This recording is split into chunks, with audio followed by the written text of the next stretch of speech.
Okay, take two. You ready? Merry holiday. Oh. Inclusive. Very inclusive. Happy, whatever day this comes out on. The 23rd? I'm not sure. I think it's a nothing. I think it's a nothing day. It's a nothing day for sure, but it is quite close to Christmas. And as you guys know, we normally take that week off. Yeah, not this year. No, because we don't have the crushing sense of obligation of rushing around buying gifts and seeing family because we're being safe, mostly. Yeah. I mean, so safe, actually. We are sitting, if you haven't noticed, if you can't hear the ambiance. Oh. So for this special Christmas / Yule / winter. Wintermas? Yeah. Okay. Sode. Yeah. We're doing some campfire. We're telling scary ghost stories by the fire. As is tradition with Christmas. On that note of ambulance. Oh. Amulet.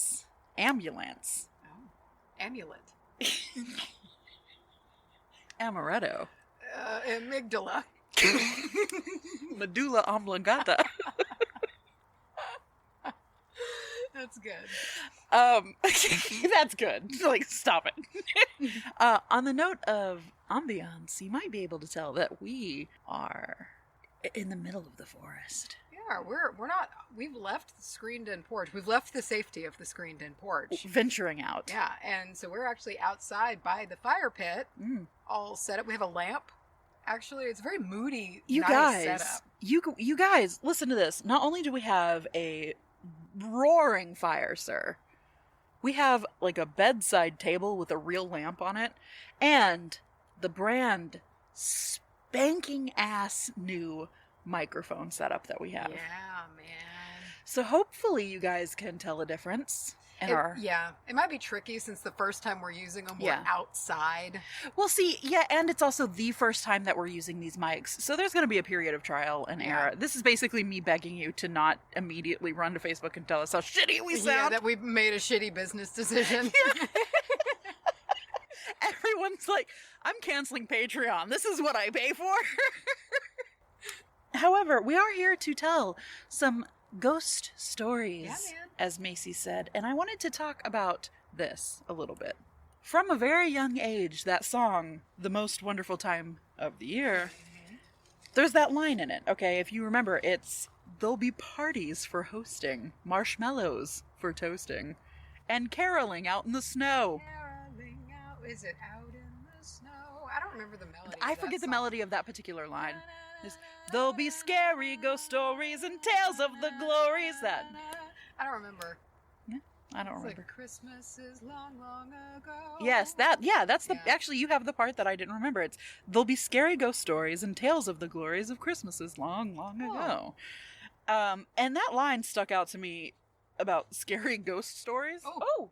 Beverage delivery. It's bevies. Oh, the bevs. The bevs are here. Bevy boys. Everyone say Merry Christmas to the hot boys. Hot boys. Bring us hot bevs. Watch it, it's hot. Oh. That's their tagline, the hot boys. Watch out, it's hot. Oh, that's fantastic. Thank you. Hey, Thank y'all. I appreciate it. Oh, piping hot coffee. There is absolutely nothing like a fire and a cup of coffee. I have a little blanket. And it's a good temperature. You might be a little chilly. But it's nice. Yeah. It's cozy chili. It's a cozy chili. You know? Yeah. I also want to point out that we are not too far from a major highway in Texas. I believe the most major highway in Texas. It's the most major highway in Texas. There'll be constant accidents. Yeah, pretty much. Okay, so if we're getting some road noise, sorry, but try to focus on the crackling fire and the insects in the distance. Yeah. It's Christmas. Fuck off. You're going to hear my goddamn cat, too. He's around. Mm-hmm. He's already been in the way a lot. Oh, yeah. That line about there'll be scary ghost stories stuck out to me, and it has confused me for a long time. But I knew there was some kind of tie-in with ghost stories, so I looked into it a little bit. The tradition of ghost stories, or the tie to ghosty things around Christmas time, no one really has an exact explanation for why this exists, why spooky stories. But everything I've seen, it's kind of an amalgamation between Christmas time. Oh, somebody with a big heavy trailer is going by. Okay. It's country, Come y'all. on now. Gotta get the feed. Gotta get the feed to the cows. Okay. It's an amalgamation of Christmas time. You're all getting together. You're usually doing what we're doing right now. You're sitting around a fire. It's kind of chilly outside. You're staying up. The nights are long, so it gets dark really quickly. There's usually booze involved. And as we all know already, Christmas is it's just a mixing pot of pagan shit. Yeah. And pagan shit is very ghosty in nature. Pagans love ghosts. Pagans love ghosts. You heard it here. So that's sort of the reasoning behind why we do ghost story stuff. It's just this accidental, perfect breeding ground of all these different things that leads to ghost stories being a tradition. And we want to add on to that tradition today and tell some ghost stories. I'm gonna tell some ghost stories. Macy, what's the episode name? This short but surprising full Spookysode is this Christmas merry episode. Short Spookysode is called the Spookychode. The Spookychode. Yeah. The short and full Spookysode. Thick with spook. Yes, and it was unexpected. It kind of came out of nowhere, you know? This is sort of off the cuff, man. We kind of decided last minute that let's not take this week off. Let's put out an episode. It gives us a chance to hang out, you know? And hang out have we done today. We have. It's lovely. But also, you know, God, Jesus Christ. Sorry, a whole ass motorcycle gang. I think that's exactly what happened. Just decided to scoot by. We have 6 stories for you today, and I think we should just jump in and Merry Wintermas. Should we flip a snack to see who goes first? Sure. As usual, I have a big lighter. That's true, but there's not really any... Oh, there's a label side and a not label side. What do you want? I want the not label side because I'm nonconformist. Yeah. It's label side. Oh, so you go first. You're damn right I do. You goddamn right. This first story was sent in by either Rowan or Rohan S. Now, can we talk about the name Rohan? I'm here for it.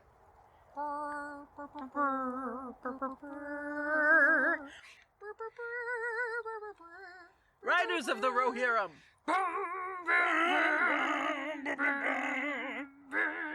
Oh, you know another perk of recording in person again is we get to synchronize our bullshit songs again, and they don't sound like 2 seconds apart from each other. Yeah. Oh yeah, you get us in real time. Here we go. I personally did not witness this happen, but both my parents did, and there is physical proof from the event. It happened in the basement of our house in the TV room before we had renovated it. There was a huge window in the room, and the window ledge was full of foam hands from hockey games, rocks from beach trips, trinkets, etc. My parents were sitting on the couch, which was positioned beside the window, sort of an L shape, and all of a sudden, a neat cylindrical rock that I had found a while back flew about 5 feet into the air, broke perfectly in half, and landed on the floor in front of my parents. Oh. My parents were excited and freaked out at the same time to have witnessed that and were sure to tell me what happened the next day. The window was not open, and if there was any wind that could have moved a rock, the foam hands on the window would have flown off too, right?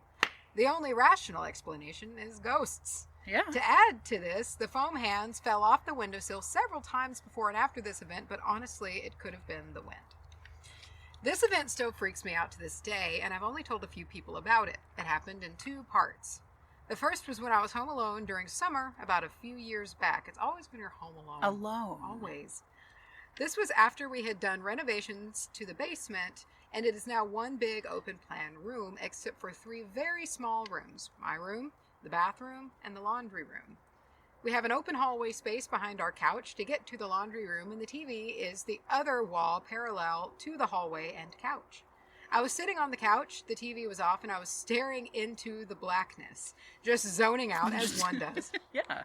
For some reason, I tuned back in to notice a large, disembodied featureless, pale face right above my head behind the couch that was being reflected in the black TV screen. Fucking hate that. To give you an idea of what it looked like, imagine what your friend looks like with a flashlight under the chin. Ew. But with dark holes where the eyes should be, no mouth, and a good 20 shades paler. I froze, stared at it for a few seconds, blinked in disbelief, and it was gone. I tried to rationalize it by telling myself that I just freaked myself out with my own reflection in the TV. I am very pale, so I half believed myself. I saw the face a second time, though, a few months later. As I said before, my bedroom is in the basement, and I've had a bad habit of staying up way too late. One night, I walked to the washroom around 2 a.m. There's your first fucking mistake. Yeah. I can't imagine the stuff that I would see if I stayed up late. Like, oh boy. I just feel like it happens. Oh yeah. They just come out to play. Yeah. Especially when you're basically asking for it to happen by having your bedroom in a basement and then crossing crossing hallways and shit to get to a different location. Yeah. Fuck that. It's gonna happen. Yeah.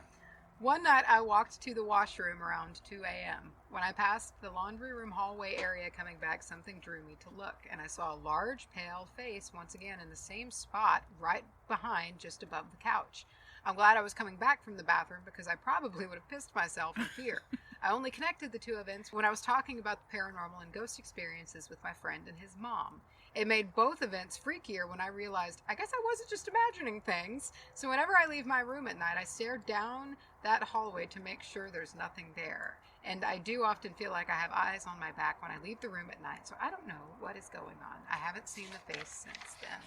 Oh.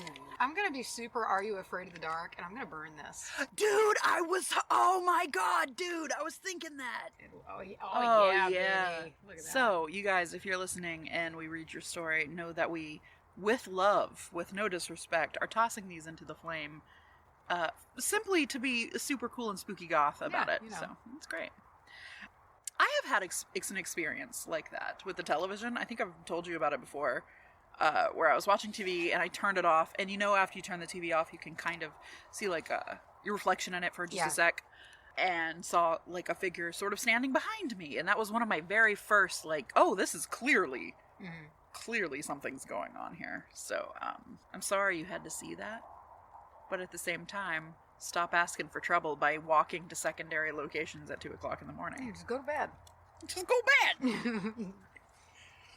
Also, I love that the ghost is just trying to watch TV over the couch. Yeah, man, it's just chilling, Just trying to watch. It probably didn't have TV in its time. Fucking Forged in Flame or whatever. Forged in Fire. Yeah. Great British Bake Off. Oh. It just wants to know how to make shoe pastry. Yeah, it just wants to know what the fuck squidgy means. A Victorious sponge. Oh. Macy and I have decided that one episode we're gonna jump on and just do the whole thing in accents. So. But not a real accent? And not even sticking to one accent. Yeah, no, just kind of flow in and out of anything that we can grasp onto at the moment. Mm-hmm. Yeah. Mm-hmm. Y'all are gonna hate it. Yeah. We'll be Australian, then we'll be a New Yorker, then we'll be Scottish. Whatever our heart wants. I think they'll love it. Can I tell you how many Australians have actually been like, I'm totally chill with the Australian voice? Great! I'll tell you, Mace, probably 3.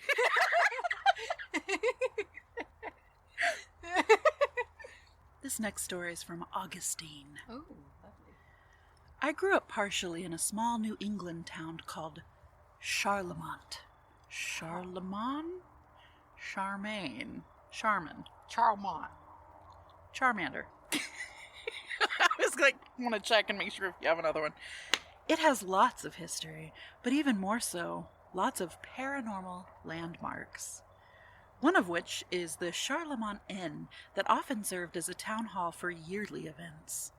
When I was about 6 to 8, we would go every year to the inn for town Christmas gathering. That sounds lovely. Mm-hmm. And I was always stoked to go. My mom had dressed me up this specific year in a black velvet dress. I was really small for my age, and I was a mute kid. I spoke small phrases when I needed something, and only to adults that I trusted, and I was heavily abused at the time. I don't know if that factored into my experience at all, but it's important. The dining hall had been cleared of tables, and a princess foldable castle had been put up, with tunnels going to different parts of the castle, like a hamster cage, Cool. but for kids. I had tried playing it, and there were many kids all inside together, which made me panic. Same. But it got to the point where I couldn't find the out. I couldn't find the exit. I just couldn't breathe. I looked around me, and it felt like all of these kids were just repeating, and I couldn't find the zipped up door. Oh, I know that feeling where you just feel like there's 400 people, even though there's like really two. I freaked out and cried, and my mom came and got me out, and I was nauseous and wanted to puke. So my mom banned me from the only place kids were playing. So instead, I had a big creepy inn to roam.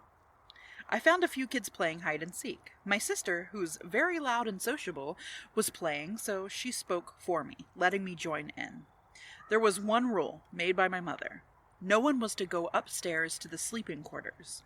She said this standing at the stair landing. These wide, dark wood stairs loomed behind her, and her hand was leaning on the post as she waved her hand at us. I mean it. I don't want to bother what's up there. In her perspective, she meant the guests of the inn, but now it feels like a creepy foreshadowing. I was playing, and we had a few normal rounds, but I was running out of places to hide, and I was frustrated.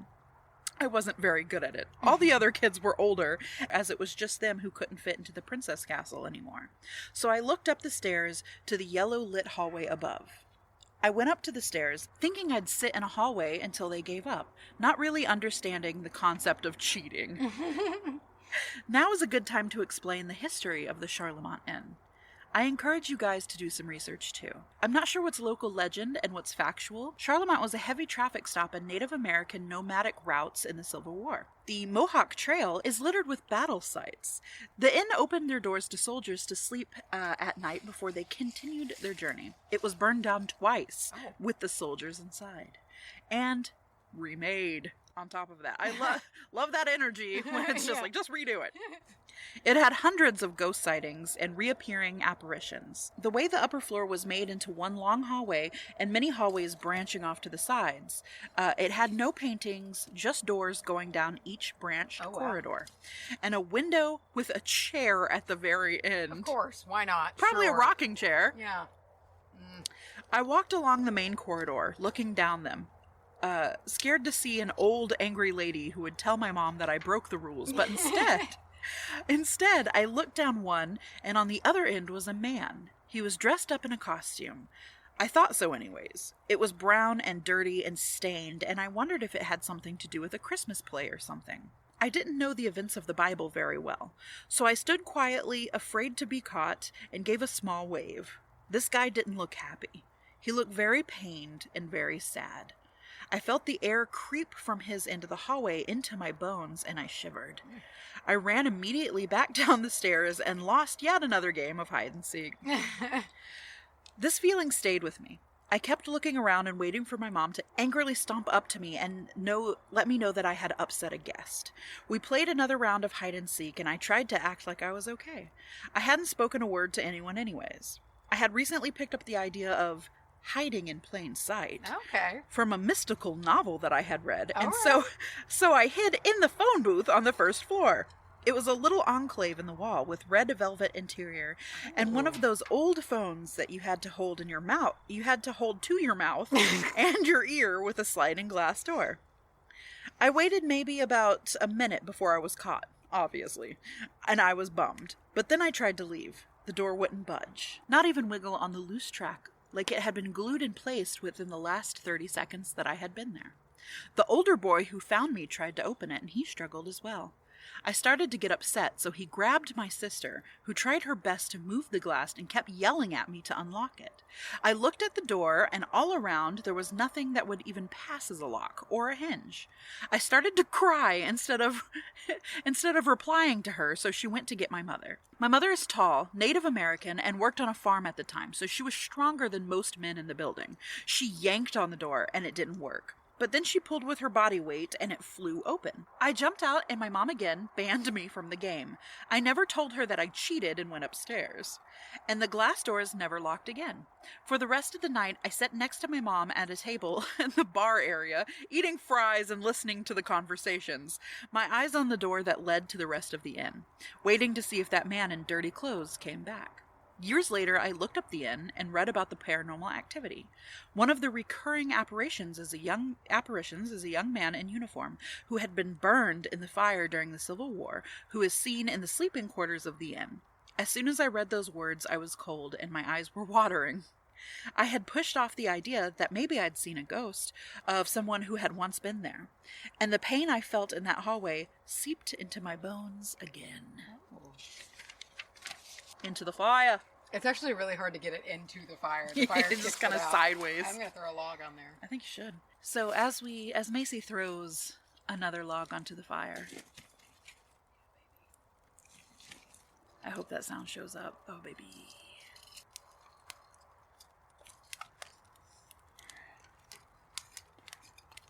Yeah, baby. So what are your feelings on residual haunts? Do they scare you the same? No. Yeah.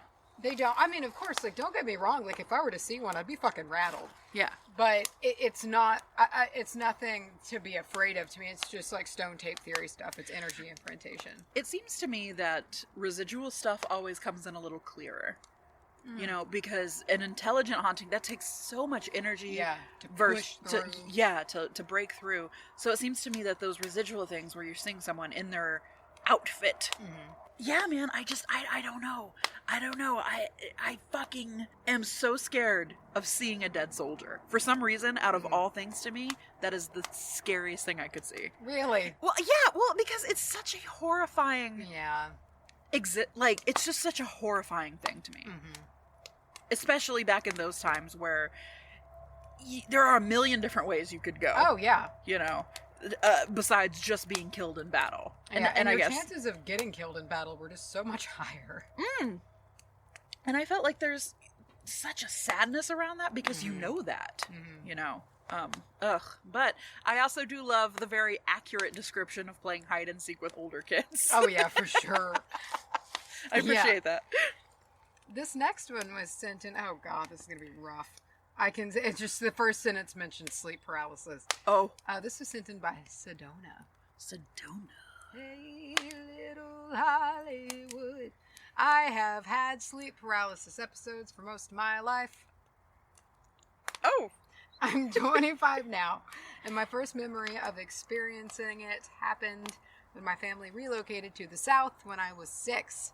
I had my own room, and when I would go to sleep, sometimes I would open my eyes and see one or as many as 3 black figures standing in my room in the dark, all facing my bed. That's just how Southerners say, welcome to the neighborhood. You know, howdy neighbor. Standing still and watching me with featureless faces. I would immediately close my eyes, paralyzed with fear, and wait for them to be gone and try to fall asleep again.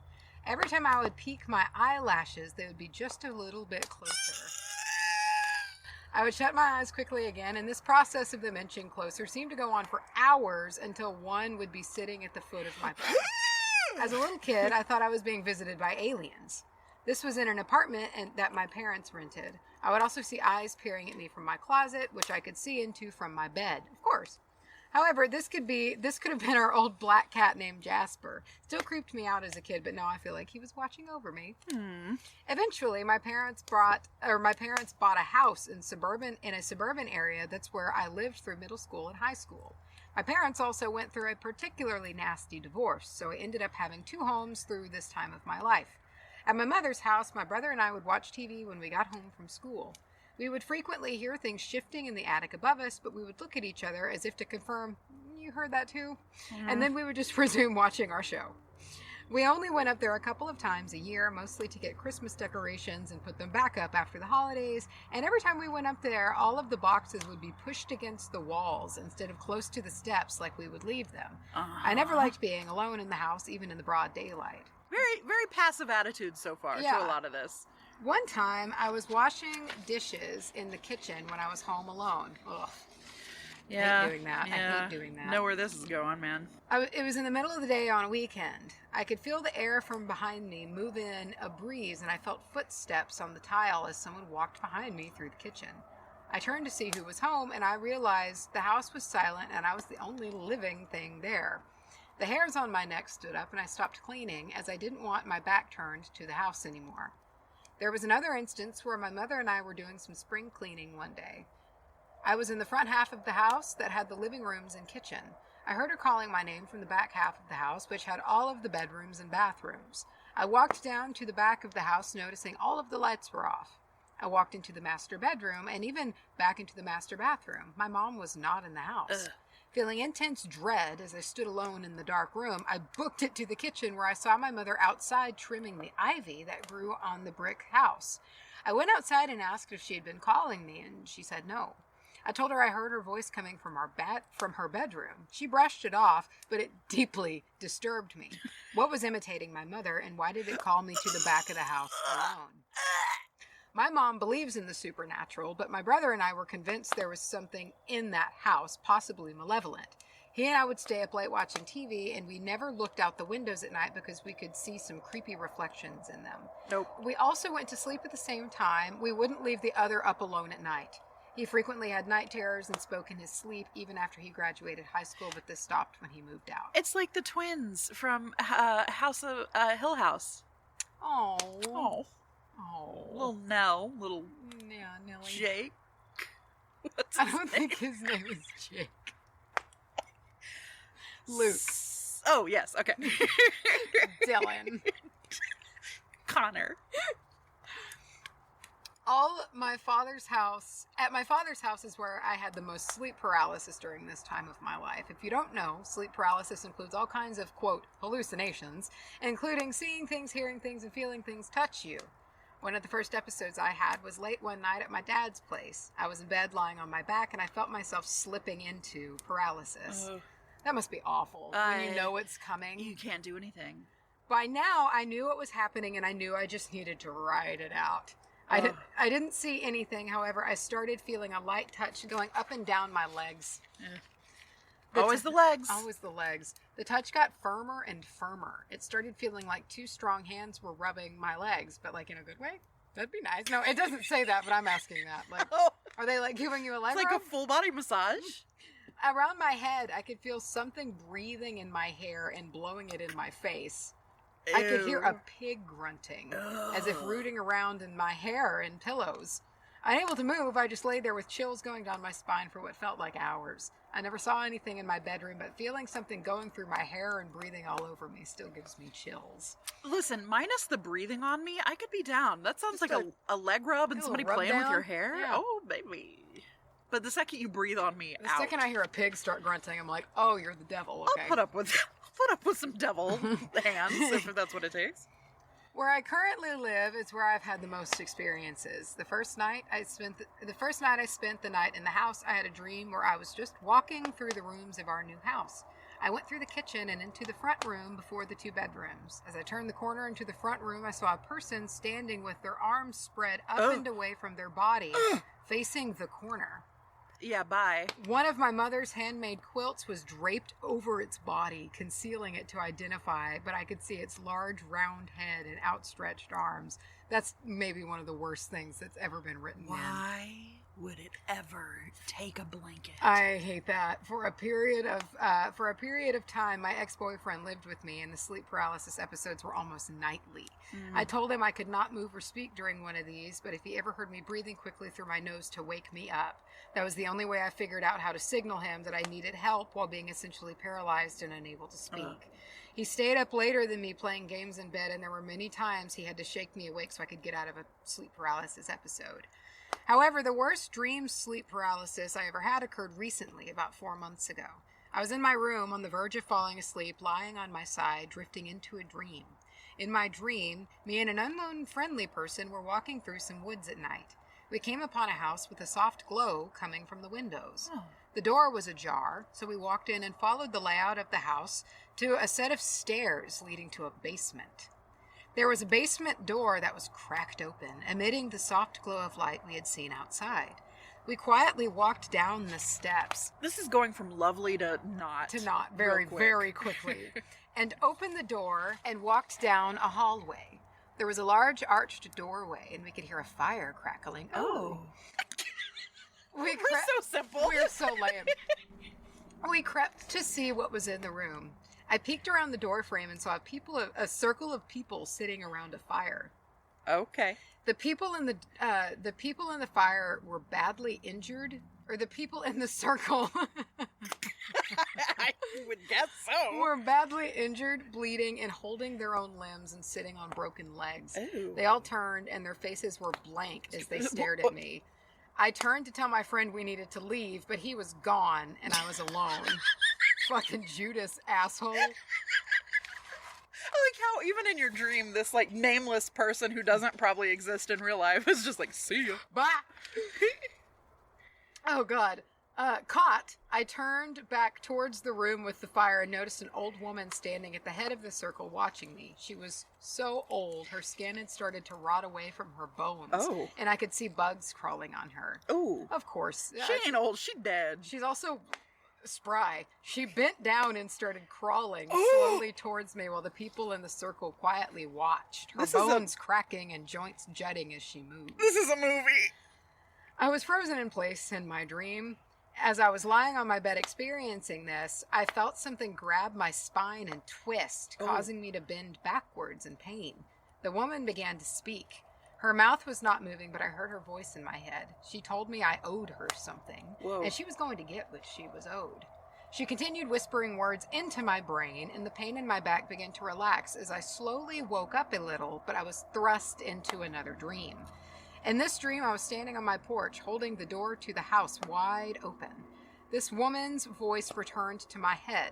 She said if I do not give her what she was owed, she would hurt the ones I loved and bring pain to my life. As she whispered in my head, I watched my sweet puppy, who was the light of my life, run out of the door I was holding open. I couldn't move my feet as I watched her run down to the driveway into the road. A car speeding by ran over her and left her in a crumpled heap, and I still couldn't move. Now listen here, you bitch. Yeah. Oh, yeah. No, fucking ma'am. I could hear the laughter in my head. Suddenly, I woke up to a start back in my own room in the wee hours of the morning, and I felt hot tears on my face, but relaxed when I saw my puppy asleep next to me in her blanket. About a week ago, I had another instance where I was half asleep on my side with my back towards the bedroom door. I heard my door creak open slowly and then a loud bump as I felt someone drop their whole weight onto my mattress, making the bed shake. Oh. I couldn't move to see what had done this. Then abruptly, I felt big hands start slapping my exposed back. Not painfully. But like in a good way? Yeah, like another massage. Not painfully, but quickly, like someone was playing patty cake on my skin. Huh. Not sure what it meant, but as usual, I woke up the next morning perfectly fine. I have a theory that when you sleep, your mental guard is down as well as your physical guard. The veil that protects your mind is thin, and beings with strong enough intention can force their way in to communicate with you, whether their intentions are good or bad. In my bones, I feel like some of the things I've experienced are connected to my dreams and sleep paralysis, but I can't be sure. I started recording my dreams to find some pattern or clarity to them, but I haven't found any yet. Some people I've told this story to have said something is following me, but I'm not convinced of that. In the moment, all of the sleep paralysis I've had has felt very real and extremely vivid, but as time goes on, I've started to enjoy being able to experience something so creepy and cool. Oh. That's a good outlook. That's a nice way to, sure. Yeah, I wouldn't like it. There's quite a few things of that story that, I don't like. I didn't like several things in that story. However, the image of dreaming someone going on this lovely walk with you and then just deucing as soon as things get heavy is my favorite. Yeah, not a ride or die. No. Not to bottom bitch. No. I can't hear that and not think of Butters. South Park? Yeah. I just think of Butters. Have you ever had sleep paralysis? Have you ever had no, I've never had sleep Me paralysis. neither. Thank goodness. The closest I've come is being in like a half awake state in which I couldn't wake up from. Yeah. I've seen some dreams. Like I've woken up and it only lasts like 2 seconds and my dream will finish before my eyes with my eyes open, but I can move and it's over so quickly. It's like some wires got crossed. Yeah. It's one of those things that I'll go through spells of maybe a month or two. Every single night I go to sleep, I'm falling asleep and I'm like, this is the night. This is when it's going to happen. Our next story comes to us from Heidi. And it starts off, this isn't really my story, but I love telling it anyway. Okay. Because it's equal parts creepy AF and gut-spillingly funny. Oh, good. Here's what I could piece together from my mom and sister's story. Backstory. My sister and I are 4 years apart, shared a room, and basically everything else, until I moved out at 18. My sister is a giant wimp when it comes to anything even remotely creepy, and is a super easy target for jump scare pranks. One Christmas, my grandma... You hear that? Christmas. There it is. One Christmas, my grandma got us a fucking creepy-ass doll that we immediately and rather unimaginatively deemed the prayer doll. Oh. I actually kind of like that. I think that's metal. imaginative. Metal. That was supposed to be Nathan Explosion and didn't quite work. Wow. I do much better pickles. Metal. The doll itself was one of those pretty unremarkable 90s things. All rubber and cloth, and that with polyester hair that knots up immediately and can never be fixed. But it also had those also super 90s magnetic hands that when you pressed them together, or completed the circuit in some way or another, it activated the voice box. You remember the ones. Yeah. Yeah. Also little dolls that you could make kiss, and when they'd kiss, it'd go... Yeah. Okay. Well, when you tapped the prayer doll's hands together, she would recite the entire Lord's Prayer, start to finish. That's heavy. You know the one. For God so loved the world, he gave his only begotten Son, etc., etc. We were good Southern Christians, so the prayer doll saw some good use for a couple of weeks. But then it ended up at the bottom of the toy box for the next decade or so. I thought you were going to say toilet. In the story, one of the stories you read earlier, it said, we had taken some time to do something, and my brain immediately jumped in. And when you said I had taken, my brain went, ketamine. Whoa. It was like like 0 to 60. We had taken some horse drinks. Okay, no, it ended up at the bottom of the toy box for the next decade or so. By that point, I'd long moved out, and my sister was then 16 to 17, and was going through our old stuff for donation when she ran across the long-forgotten prayer doll. Her dress was stained with crayon and dirt, and her polyester blonde hair was matted into a single unattractive lock at her back.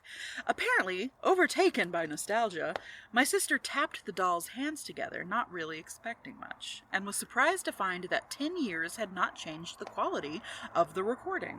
So it wasn't like the Billy Bass fish. It's like... Do I did it down, did it do. Oh, God. I got a cough laugh.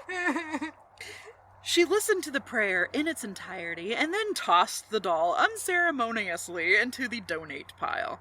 In the process of falling, however, the rear battery pack pouch thingy came open, exposing the voice box. That's when my sister noticed that the black switch was in the off position. No. I repeat, the voice box was off. I like that there's just a ghost ready to recite the Lord's Prayer. Ready for years. At any point, just one of these days. She did the only reasonable thing, dropped the doll, left the room, and refused to go back in. Finally, eventually my dad had to brave the depths of our hellish space to remove the offending hussy, and it took another hour before she'd go back in. When she finally did, it took a while for the adrenaline to wear off, but she settled back into her previous task until... Hours later, when she was lost in thought, contemplating some other long-lost childhood relic, she caught a movement out of the corner of her eye and froze. She watched in terror as the bedroom door creaked slowly open. At the very second the figure, aka my mother, popped up from the other side of the door, my sister let out a blood-curdling scream and, in my mom's words, ran 3 miles in place before falling to the floor. Me. You, though, actually. My sister, 100%, believed the prayer doll had come to seek revenge for being left in the toy box for so long. I really relate to this girl a lot. Regardless, the prayer doll is long gone and no one really misses her creepy ass, especially my sister. Yeah, I get it. Dude, after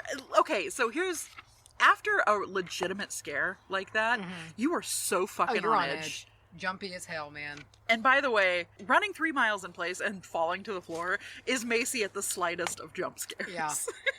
Yeah, it really is. Though, with some... And I feel like a good guttural...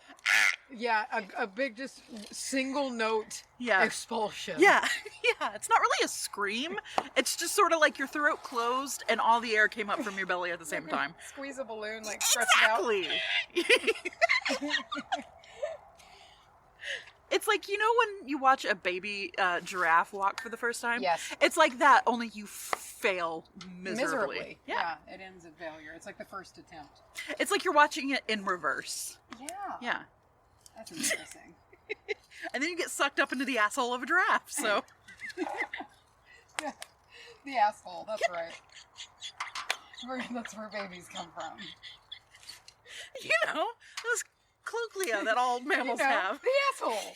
You know, the baby hole. How many assholes are on this ship? What?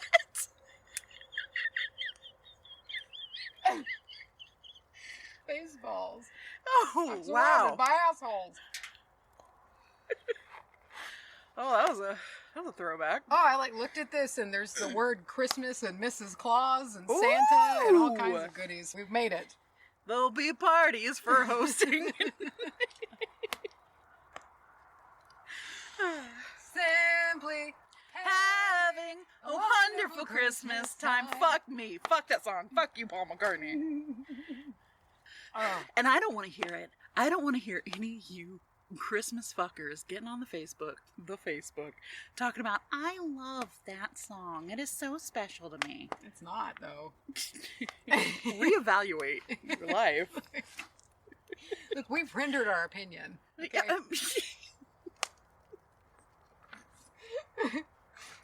Just try to have less trash taste. You know, honestly. I mean, really, you could just start by not listening to Christmas music. Hold, please. You take that thought and you put it up your butthole. I do, and I've mentioned this before, this is nothing new. I do get down with the old school, old Christmas music. No, that's my favorite. You never hear it. Nobody plays it. They play the new age fucking Disney Channel bullshit. If I hear Mariah Carey one more time. Unless it's in the Cyberpunk video. That's fantastic. And I will listen to anything by Wham, Christmas related, or George Michael at all. Yeah. No, but a good smarmy, kind of slutty, boozed up, blue eyes, singing me some Christmas songs. Nights roasting on an open fire. Absolutely. You know, it's just like, there's some, you hear it and you're just like, you need a whiskey. And like a cigar. A whiskey, a cigar, and like a blonde hoe. Or whatever was hot at the time. A blonde hoe. Bring me a blonde hoe. Bring me your finest hoe. I'm tired of these brunette skanks. I need a blonde hoe. If you want to really splurge, you go for a redhead, baby. Treat yourself. Oh, listen. This story was sent in by Kelly. Kelly. The business bitch. That was tasty. Speaking of tasty, I have to confess something to you. Oh, God. Well, it's not even a confession. It's just a funny thing, and I caught myself with the absurdity of it just because I was like, it just made me realize how much shit, like, this band got growing up as being, like, the devil's music. But, like, so anyway, I was out there today. Nickelback. I was painting the big grow beds for the aquaponics You listen to Rockstar. No.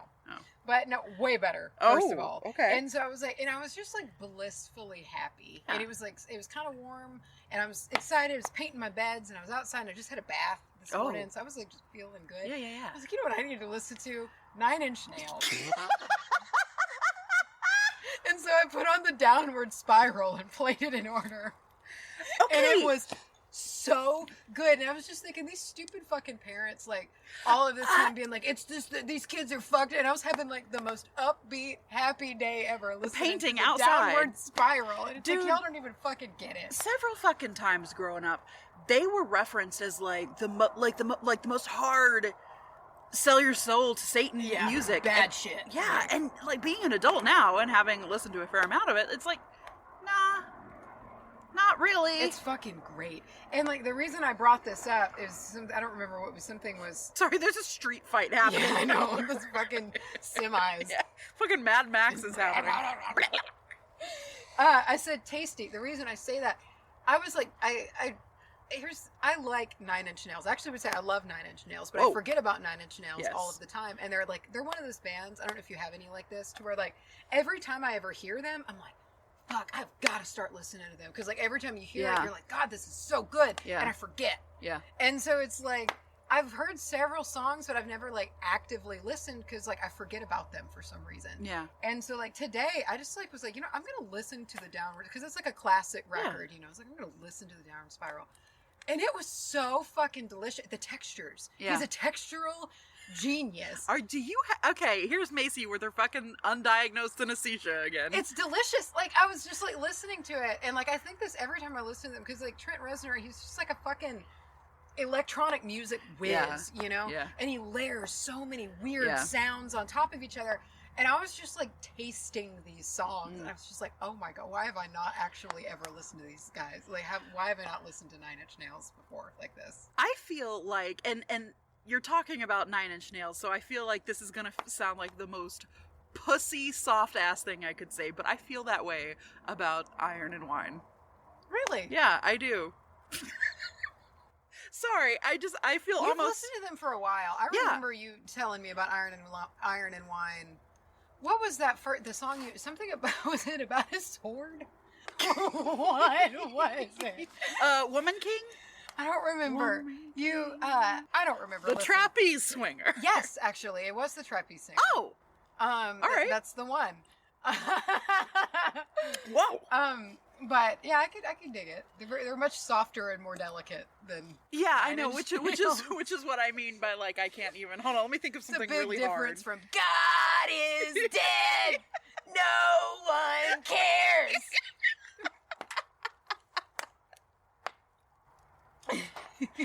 I'm feeling a sudden need to justify my love for, like, Viking death metal right now, but no, yeah, Iron and Wine. I feel that way about the textural sensations. Yeah. For some reason, there's something I listen to, and it slides down the throat. It does, and that's how I was just, like, listening, and, like, I was just jamming out, and then, like, this new weird, like thing comes in, and it's just like, oh, another fucking flavor. Let me tell you, so good. Let me tell you though, as much as I do enjoy 9 Inch Nails, I hate Closer.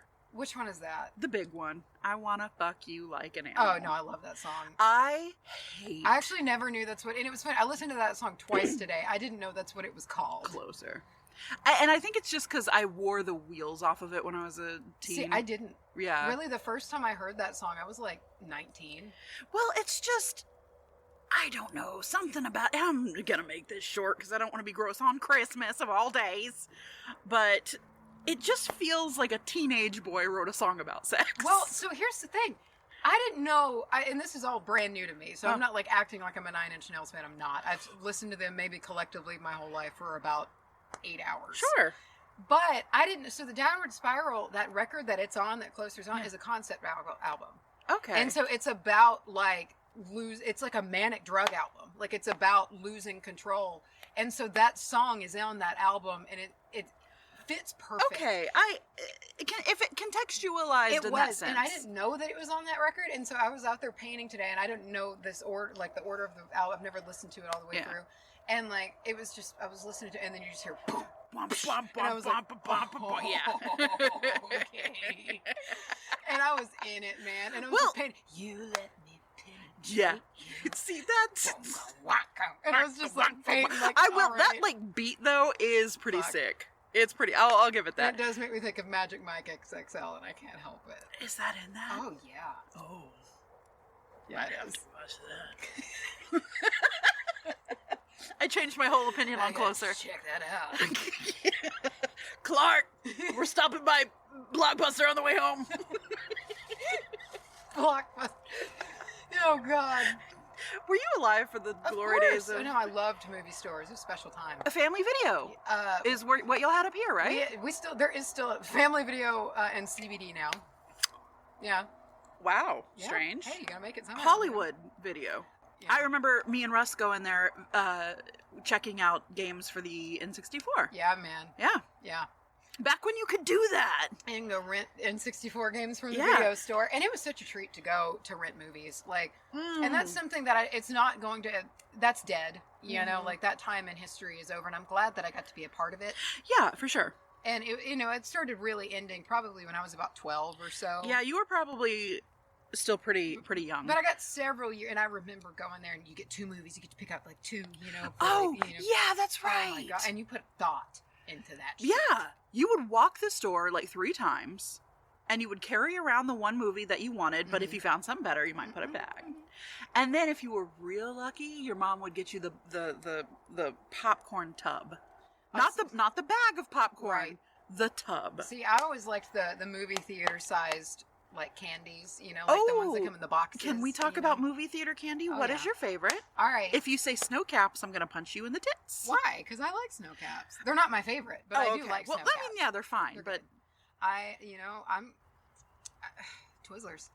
Really? Oh, any day of the week. You're going to count Twizzlers as a movie. They are my movie food. Really? Let me tell you something right now. I go to fucking Dollar General and I put them in my purse. And I take them with me. You know what I learned when I worked at a movie theater? They told us in training that they don't give a shit that no people... one cares. Yeah. They basically said unless they're bringing in an offensive item such as like a stank cheese or something, or if it's an alcoholic beverage... then it's what, like, they're totally allowed to do it. But people would just sneak, I still, to this day, I sneak candy into the movies, knowing that they don't care. I don't even carry it. This is one day of the year I carry a purse. I have a specific movie theater candy purse. Have I told you about my movie snack system? My thing with the icy? Have I explained this to you? No. It's a ritual. So and I don't like the big peel apart chewy Twizzlers. I like the strawberry, firmer Twizzlers. Yeah. It's very important. Okay. And so, but what I do is that I always bring a thing of Twizzlers, but I'll get a Coke icy from the counter. A Coke icy? A Coke icy. You're a monster. And blue raspberry or nothing. And I get a Coke icy. It goes blue raspberry, white cherry, 50 layers of shit, then a Coke icy. I do like to do Coke cherry Coke. I'll do like a layer. I do like a cherry. I do like a Coke icy. It's good. It's good. And what I do though is I'll stab my Twizzlers in it. Yeah. And so then you get like this cherry infusion that happens, but then they get really hard. You like to eat the hard, cold candy. Yeah, and it's delicious. And that's my thing. And so I'll throughout the movie, I'll always just have like several little Twizzlers baking in my icy, and then I'll just pull one out and replace it with another one and take a sip. What a strange ritual. I've done it my whole life. Wow. I love it. I have a much less special one. I think everyone does this. I just like to put the chocolate shit on my popcorn. That's it. Chocolate what? Like just any any form of chocolate candy that they have. Like a chocolate covered peanut or whatever, right? Yeah. How do you feel about dots? I like dots. Do you like dots? Yeah, I have to eat them very carefully because they hurt my teeth terribly. Yeah. But I like dots. They hurt my teeth. I'll grimace and get through it. I like the texture. It's a texture thing. Good. How much of this interlude do you think made it into the episode? Probably all of it. Sweet. We need time. Stretch. Yep. So back to Kelly's story. Yes. Growing up, my mom had 2 little Mr. and Mrs. Claus Christmas figurines that used to belong to my nanny. Cute. Parentheses, grandma. Oh. They since have been passed down to me in my adult years. They are only a few inches tall and are very cute, a typical jolly Mr. and Mrs. Santa. Oh. If they had holes on top, they would resemble something of like a collectible salt and pepper shaker set. As a kid, when she would set out the Christmas decorations, I would always want to set out Mr. and Mrs. Claus, and I always felt a pull towards them. I could often be found talking to them, telling them my Christmas wish lists or telling them about my day. Oh. Fast forward to adulthood. My husband and I were getting ready to celebrate our first Christmas in our new home. I was getting the house all wintry and setting up the decorations and felt a wave of warmth spread through me. It's Mr. and Mrs. Claus. when I pulled out the box with Mr. and Mrs. Claus. My mom had given them to me when we moved into the house. I placed them on our little bar area with a few other decorations and continued on with the holiday spirit. A few days later, I noticed they weren't exactly where I had placed them. They hadn't made a significant move, but enough so that it was noticeable. I asked my husband if he had moved them, and he replied that he had not. The next day, I noticed they had moved again. I started to analyze the way they had moved and determined there wasn't any way for the bar to be bumped and would cause them to scoot over in such a way. It was like someone had picked them up and placed them back down. This continued for a few days more, and once my husband even said, "Oh, you rearranged the decorations on the bar," to which I replied, "I have not." Nope. Eventually, we both came to terms that something weird was happening. A few weeks later, I was visiting with my mom, and we were talking about holiday plans. I mentioned I had set up all of the decorations, and half-jokingly said to her that I thought Mr. and Mrs. Claus were haunted. I was met with silence. Oh. I turned around to look at her, just sort of staring out into space like she was deep in thought. "Mom?" I said. She shook her head and waved her hands like she was brushing a memory away and only said, "I think they are too." Whoa. I've since begun talking to the figurines again. I'll address them or whatever entity might be haunting them and say hello or tell them if I need to leave the house or little things like that. I'll always be sure to be cautious and respectful while putting them away, and have since stopped putting them back to their spots when they move. They just want to move. Yeah. This story isn't particularly spooky, but I know that a spirit or spirits of something is in these figurines. I felt my mom's reaction proves it to be true. Thanks for listening. I love the show and particularly love the spooky stories. They help me validate my own experiences. That was precious. I love that. That was the sweetest story we have had on a Spookysode. This little moving Mrs. Claus. Oh, yeah, I just wanted to move. Yeah, I needed a little shuffle. I wonder, in my mind though, I'm wondering, are they moving like as a couple or are they moving away from each other? Yeah, what if they just really hate each other? Yeah, after so many years, they're like, I want a break. They spend all year wrapped up together in newspaper in the attic, and they just want a couple of days just to scoot away from each other. Yeah, exactly. They want to be away. Mrs. Claus is just like hankering for a shag with like the fucking... For some reason, the first thing that came to my head was Rudolph. I was gonna say reindeer. Yeah, me too. I meant Father Christmas Tree Topper or whatever, but you get. Shall we add another log to the fire? Yeah. I'm getting the chilies. I know, it's gotten cold. It's like 38 out here. Really? Yeah, it's gonna be tonight. We're probably still in like the 40s, like right now, like 42 or something. The bear? The bear? Brown? Not a Spookysode will pass without a reference to the bear. The last Christmas Spookychode story comes from Kendra. My first story starts out when my dad's dad had been having really bad shaking spells due to him having Parkinson's disease. I was born August 8th, and he ended up passing away that October from a heart attack in his sleep. The night before his funeral, my mom had set out the yellow dress and socks that my papa had gotten... Listen to that fire. That my papa had gotten me before he passed away. The next morning, when my mom went to get me dressed, the socks had disappeared. She couldn't find them anywhere, even after moving from that house. Whoa. Fast forward to a few years later, and now in a different house. I was probably about 7 or 8 at the time, and I was in my bedroom, reading on my bed with my bedroom door shut. That fire is really stealing the show here. It's that hickory. Oh, it's really putting on a performance for you. Yeah, it is. Closing us out. He knows, that little log knows that it's being like frozen in time right now on the podcast. It's self-actualizing. Oh shit. You pass butter. Oh my god. Okay, I was reading on the bed with my bedroom door shut. Out of nowhere, I heard heavy footsteps that sounded like boots, but had a bit of a limp. My door handle started to shake, and then my door opened. I got up and looked, and nobody was there. I walked, well, more like ran, to the living room, thinking it could have been my mom or my younger brother messing with me, since we were the only ones who were home. Well, needless to say, both of them were passed out on the couch snoring, and I stayed there, being too scared to go back to my room. Side note, I found out my papa that had passed away had a limp due to him having to wear a brace. A few years later, we lost my great aunt, unexpectedly. The holidays were her favorite, especially Christmas. My Nana had laid down to take a nap before everyone had gotten there. She woke up feeling like someone was staring at her and looked up to see a woman standing in her doorway. She thought it was my mom, so she got out of bed and looked for her, only to realize she wasn't there. And my mom only arrived 45 minutes later. So she not only wasn't there, she wasn't there in the house. We all agreed that it had to be Aunt Kat telling Nana to get up, and she still had stuff to do. About a week later, I'd stayed the night with my Nana and Papa like I normally did on the weekends, and even more when I was off for the holidays. They usually fell asleep around 7, so around 9 or 9:30, I was still watching TV in the living room, where out of nowhere, I heard someone yell, "Kendra!" I got up thinking it was my Nana and looked into her room, where she was passed out snoring away.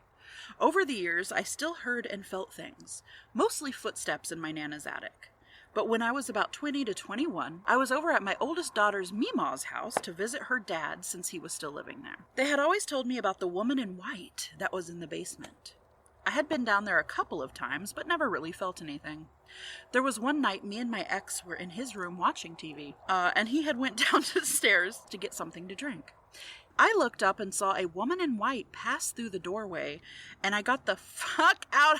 I got the fuck up and hauled ass outstairs, and I refused to go back down there by myself ever again.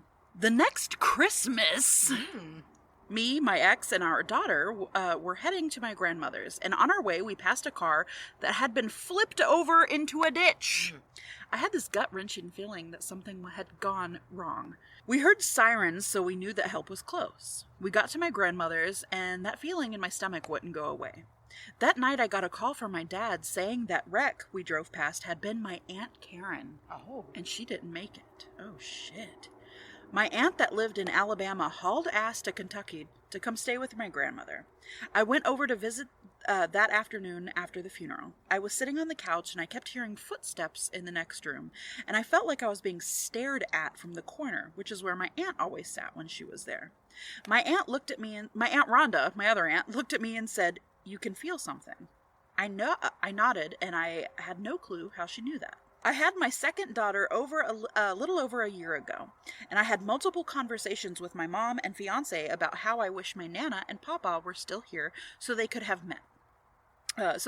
My fiance, because they hated my oldest daughter's dad, and I wish they could have been here to meet the father of my second little girl. I was very emotional because I was just so close to them. About 3 weeks after I had my second daughter, I had talked to my fiance before bed, joking about how spoiled my grandparents would have made her. Around 3 a.m, I woke up hearing someone say something, and I swear I saw my Nana standing over my daughter's pack-and-play that was next to our bed, looking down at her, smiling. She looked at me, nodded, and faded away. Oh, nice. Gave you a nice Frodo over the shoulder nod. Mm-hmm. Beautiful. So she did get to meet. Yeah, she did. Lovely. She stopped by. There it goes. The driving past an accident. That's rough. And finding out, that's a fear. Mm-hmm. This was great. I'm really enjoying this. I hope the audio turns out. We just might need to do this through winter until we can all till we get our vaccines and shit, Yeah. If the audio isn't quite up to par, because I know we were bragging about our new mics, give us time to work on that. But I think it'll turn out great, and I hope you guys have enjoyed the crackling fire. Yeah, I hope that comes. It's got to come through. These mics are so sensitive. Yeah. And I hope it gives you a sense of warmth. Yeah. Through these cold days. By the time this comes out, longest night will have passed it already. And hopefully everyone will be able to just kind of kick back, get cozy, and listen to some scary ghost stories and tales of the glories of Christmas is long ago. It's the most wonderful time of the year. There'll be parties for us. Okay, Patrick. What is your favorite Christmas song? Listen, bitch, you don't know what you just started. If you had to narrow it down. Okay, I quite enjoy, that's a tough one. Okay, top 3. Well, see, now we're into the realm of what really counts as a Christmas song. Soundtrack to Die Hard. No. There's 2 albums, actually. 2 Christmas albums by Mannheim Steamroller. believe is the name of, like, the orchestra or whatever puts it together. Mannheim Steamroller, that Dad has played every Christmas growing up. Okay. He had those songs going. And it's a mix of classic Christmas songs, but done in a very big orchestra style. And those always just, they make me 7 years old again. Yeah, it's very nostalgic. Yeah. And I'll put those on every Christmas, and have those going. So I gotta say, probably the entirety of those 2 albums. How's that? But also, and there's a version of Silent Night on one of those albums that makes my mom, it like brings my mom to tears. Aww. So when I hear it, I get a little bit misty-eyed. Yeah, a little misty-eyed. God, now I'm having trouble. Start singing a few. Let's give our opinions on... First of all, let's get this one out of the way. I'm not talking about... What's the creepy one? I'm not talking about it. Baby, it's cold outside. The one about rape? Yeah. The one about... What's in this drink? Yeah. Assault? No, thank you. I love Santa Baby, and I know you do too. I love Santa Baby. A real good, sexy Santa Baby. Yeah. You just gotta like, croon it out. Santa Baby. The whole song is just one long orgasm. Yeah, I mean, then, like, she slips in with, like, the come and trim my Christmas tree. Is that? Yeah. Is that pubic hair? I think so. And then she follows up with saying, like, with decorations from Tiffany's, but it's like, that's a double meaning there. I know what you're saying. I know what you want me to trim, bitch. Any sleazy crooner. I love them. Any sleazy crooner. I don't want to admit this, but I have a soft spot for Michael Bublé. I don't. Yeah. I don't. I think it's because my mom plays a lot of it, and it Yeah. I'm not judging, but I'm just not a fan personally. Yeah. I'm not a fan. I think he's a try-hard. Whoa! Yeah. I mean, I agree.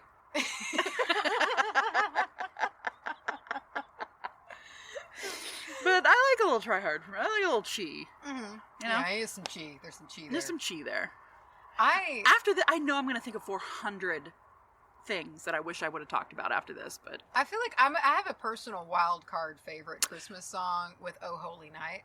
Okay, yeah. Because it's more, it's like biblically based, Yeah. Fall on your knees. Oh, that yeah, one, baby. Fall on them. It's so dramatic. Yeah. That like powerful minor right there, Oh, yeah. And I've always loved that song. I like the one that's like, a child shivers in the cold. I don't know. We must bring him silver and gold. We must bring him silver and gold. You know that one? No, I don't. I swear. Oh my God. There's a comedian by the name of Mike. Oh God, I don't remember his name. So now I'm just straight ripping him off. But I'm admitting it. I'm taking it from somewhere else. He talks about how a lot of those Christmas songs sound scary. And he replaces some of the words with a knife. And for some reason, that's the first thing that came to my head. However, I love the ones that sound scary. Like,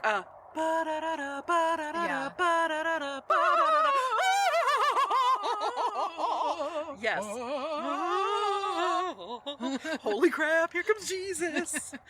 I like the scary ones. Go. I like the scary ones. I like the scary things. Really, I'm very limited. I'm limited because, like, once you leave, like, the 50s, I start, my appreciation declines. Like, if it's a graph, like, those you can see that decline hitting about 1960. Also, dude, how weird is it that, like, Christmas music is like a continuous climb? Yeah. Everybody puts out a fucking Christmas album. And to me, I hear that and I'm like, oh, that's a flop. But those are like the best ones. Fucking Kenny G. Oh. Yanni. I'll fuck with Kenny G. Listen. Everyone can fuck with Kenny G. Yeah. How do you turn a sax down, man? No, you can't. Can't. Are you kidding? Sexy sax man. Oh.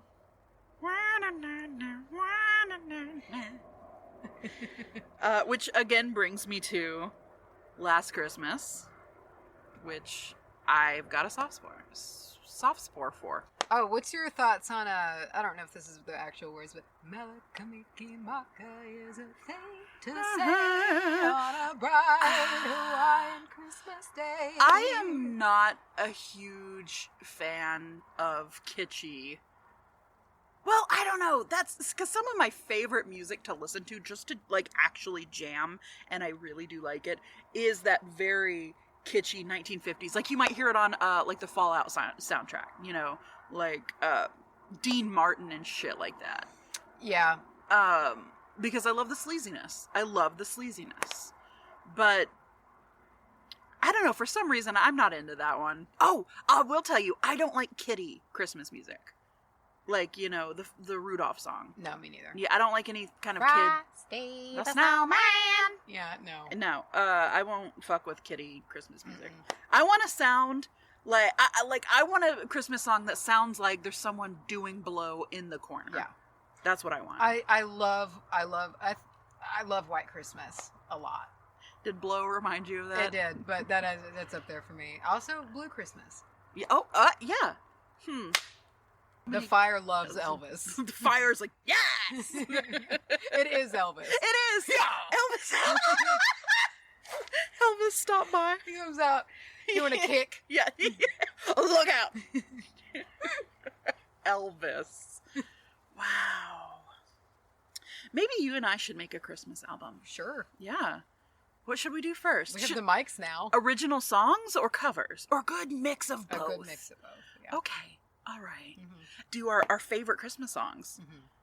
And we'll cover those. Mm-hmm. And since I have I don't have an orchestra's worth of music ability, I'll just do mine by mouth.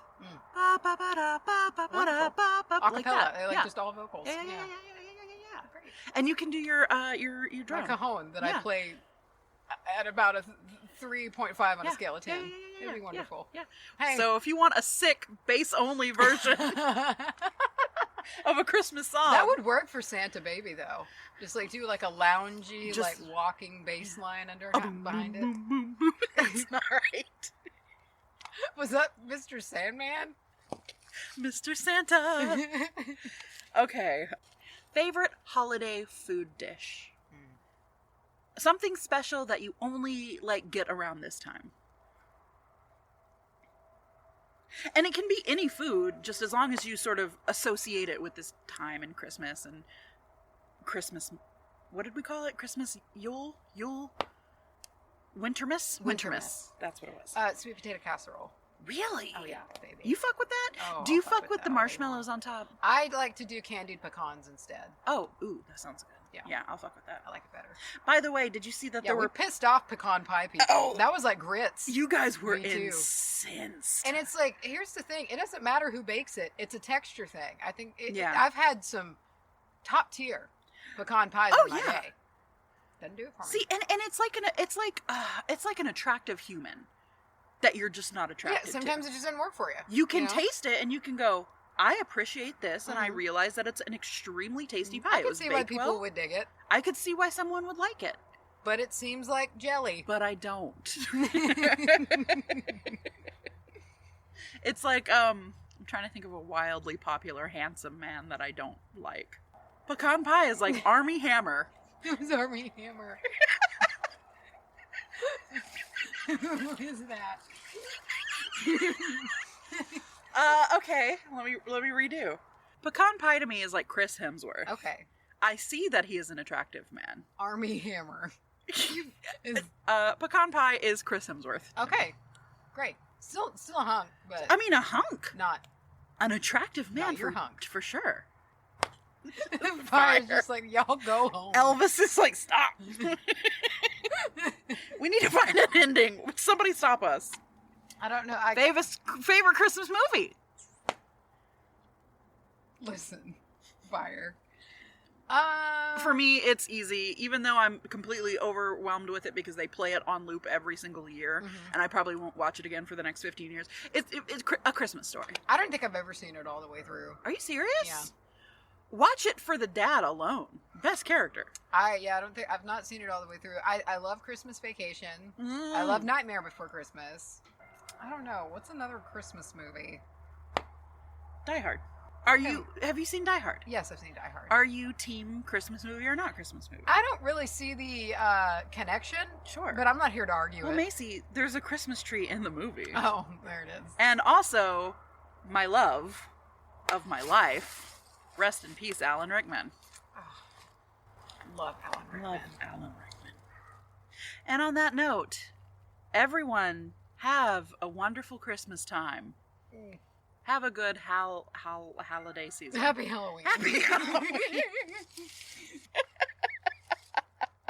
Should we fade out with a non-copyright version of simply having a wonderful Christmas time? Honestly, doing all of the Christmas things. What?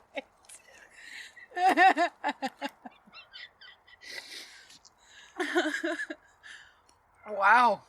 Or what about Santa Baby? Saint Nick, honey, come to my house and put up my tree. Legs. And that's it. And that's the Christmas episode. Come to my house and put up my legs for me.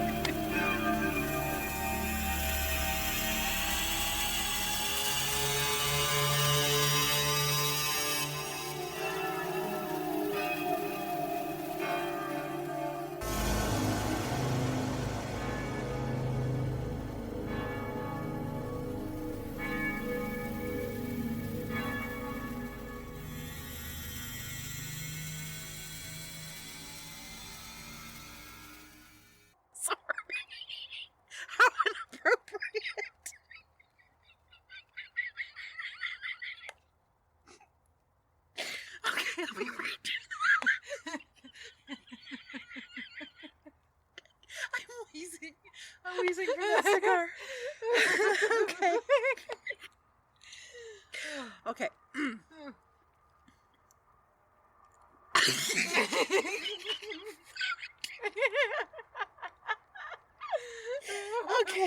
Okay. Okay.